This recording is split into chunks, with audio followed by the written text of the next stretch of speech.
Now, of course, that big question remains about where we go from here between the United States and China. So I want to bring in Leland Miller. He's the CEO of China Beige Book to talk more about that. So, Leland, I do want to know your thoughts on essentially the acrimony that we saw between both of those sides yesterday. As I mentioned, it was supposed to just be a 4 minute, photo op, and it became an hour long.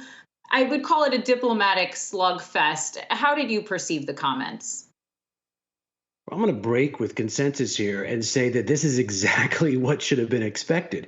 There was, as you've already mentioned, no potential for breakthrough. The Biden team right now doesn't have any interest in sitting down and figuring out what negotiation leverage and concessions it's willing to levy at China. So right now, what both sides needed from a domestic standpoint for their domestic audiences was to look tough. So the United States comes out and says, look, we're a democracy. You're not a democracy. You're doing terrible things. And China comes out and says, we're getting stronger. You're getting weaker. And look, all the inequality you have in your society. So the fact that they were going at each other, I don't think should have been a surprise at all. This is the two trying to play to their domestic audiences and show that they're ready for some stiff competition in the next 4 to 8 years. So then where does that relationship go from here? Now that both sides have made that appeal to their audiences back home, where does it go in terms of working either with each other or coming to some sort of consensus or agreement, especially because we do have that US-China trade deal never really totally completed? Yeah, well, I mean, there's a couple things here. So, I mean, first of all, the Biden team is going to have to figure out over the coming months what components of the Trump strategy it wants to keep and which ones it wants to do away with or tweak, and so it'll have to figure out what happens with tariffs over the next year, what happens with export controls and other things. These will be important, but the Biden administration is in no rush for this, nor should it be. So right now, there's really nothing for the Chinese to do except wait for the United States to come out with a more explicit strategy. You also, of course, have Congress working on a larger trade, sort of China, anti-China, tough on China bill, hitting all parts of the relationship. They're hoping to get that done next month. So the Chinese are going to have to figure out what Congress is going to toss at it, what room for leverage it has with Biden. But there's nothing right now, and until the COVID recovery there's a real recovery from COVID, I don't think you're going to see Biden in a hurry to craft out these priorities. So then are you saying that we might not see, which is such almost an about face from the reality that we had not too long ago, although it feels like years ago when we were talking about the US-China trade deal almost every single day. Are you saying then that this might be put on the back burner? Definitely not for 2021, maybe not until 2022, once we've put the pandemic in the rear view?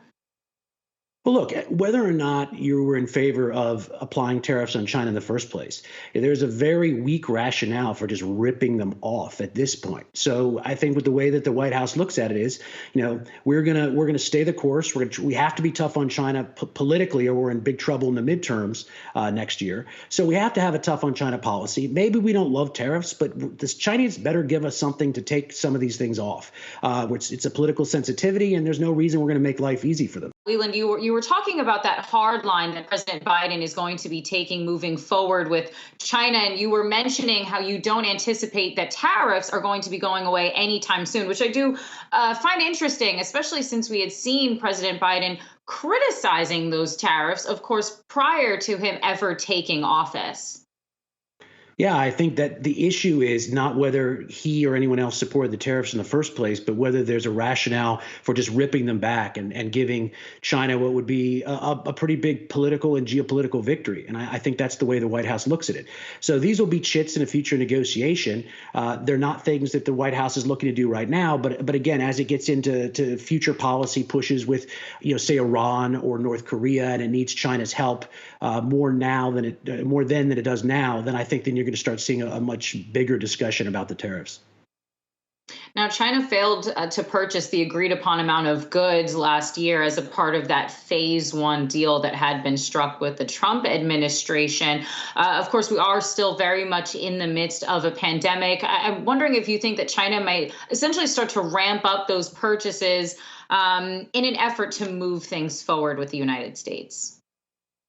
Yeah, I think right now, because not doing so would be a political vulnerability for it. It still wants to see whether there's any room for maneuver in terms of the tariffs or in terms of restrictions against its tech giants or Huawei specifically. So I think that the Chinese are going to want to play ball so long as they think that there's some wiggle room down the road. They understand that the Biden administration is in a very tense political situation in terms of what it can and can't do in terms of negotiations with Beijing. But I think as long as the option remains open, then they're going to try to play ball and mostly adhere to the deal where they can.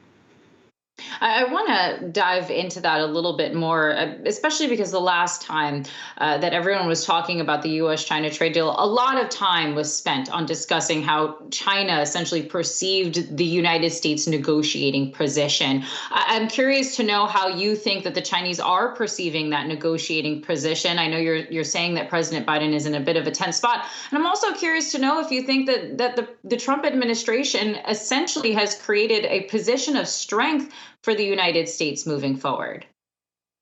Well, this is the great irony of the Trump years. There's certain things he did which are creating enormous amounts of leverage for the Biden team with China. On the other hand, there's a lot of wounds with allies and friends that need to be healed. So I think when the Biden team took office a couple of months ago, and they said, look, we need to really unify the coalition that's going to be pushing back on China and get that healed and get that back on a stronger footing. But at the same time, a lot of the policies that Trump put into place, they've put us in a pretty good position, because if we take them away, then that's a chit that we'd give to the Chinese, and we want something back. So if Biden plays this right, he's got a lot of leverage with Beijing right now. All right, Leland Miller, China Beige Book CEO, thanks so much for joining us for this conversation today.